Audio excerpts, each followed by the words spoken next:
시청자 여러분 안녕하십니까? 1월 13일 화요일 매일신문 영상뉴스입니다. 박근혜 대통령이 어제 신년 기자회견에서 수도권 규제를 올해 안에 완화할 것이라고 밝혔습니다. 박근혜 대통령은 12일 오전 청와대에서 열린 신년 기자회견에서 수도권 규제 완화에 대해 종합적인 국토정책 차원에서 의견을 수렴해 올해는 해결을 할 수 있도록 하겠다고 말했습니다.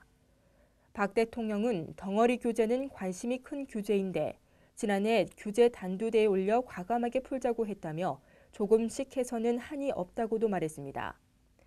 박 대통령은 또 청와대 문건 유출 파문 등과 관련해 국민에게 사과하고 조만간 청와대 조직 개편과 부분적인 개각을 단행할 것임을 밝혔습니다. 김기춘 비서실장 교체설과 관련해서는 청와대 및 당청 간 현안 문제 해결 뒤 교체를 검토할 방침임을 시사했습니다. 특히 문고리 3인방으로 불리는 이재만, 정호승, 안봉근 등 비서관 3명에 대해서는 교체할 이유는 없다고 일축했습니다.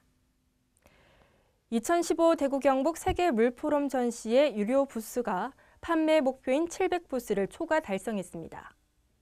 대구시는 전시회의 유료 부스 신청이 세계 26개국 112개 기관 717개로 당초 유치 목표인 700부스를 넘겼습니다.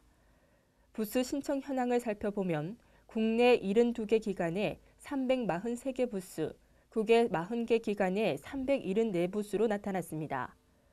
부스 판매 완료 후에도 참가 문의가 이어져 전시회 사무국이 참가 신청 기관의 순서대로 대기 번호를 발급하고 있습니다. 오는 4월 12일부터 17일 대구 엑스코에서 열리는 세계 물포럼 전시회에는 차기 개최지인 브라질과 전 개최지인 프랑스 등의 국가 간이 운영되고 국내외 주요 물기업이 참가해 물 문제 해결을 위한 다양한 정책과 기술을 선보일 계획입니다. 올해에도 건설사들이 대거 분양주택을 쏟아낼 것으로 전망되면서 주택 공급 과잉에 대한 우려가 커지고 있습니다. 부동산 114와 건설업계에 따르면 올해 민간 건설사들은 전국에서 30만 8천여 가구를 분양할 계획입니다. 이는 지난해 민간의 분양 실적 26만 9,886가구보다 14%가량 늘어난 수치입니다.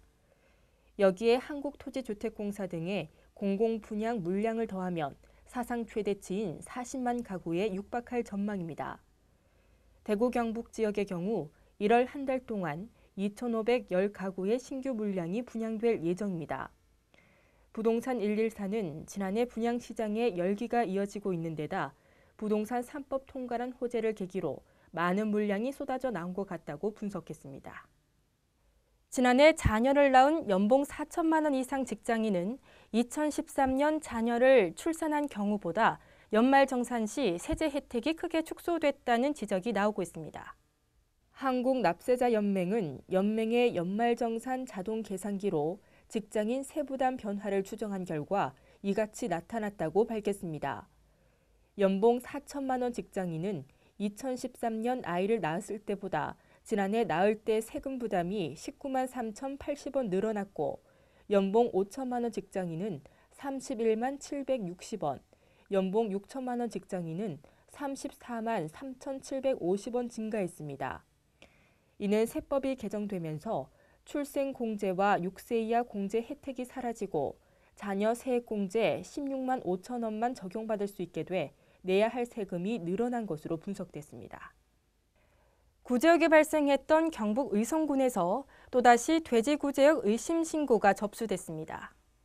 12일 낮 12시 반쯤 경북 의성군 금성면 이모 씨의 농장에서 돼지 8마리가 수포가 생기고 발굽에 상처가 나는 등 구제역 의심 증상을 보여 축산당국이 조사에 나섰습니다.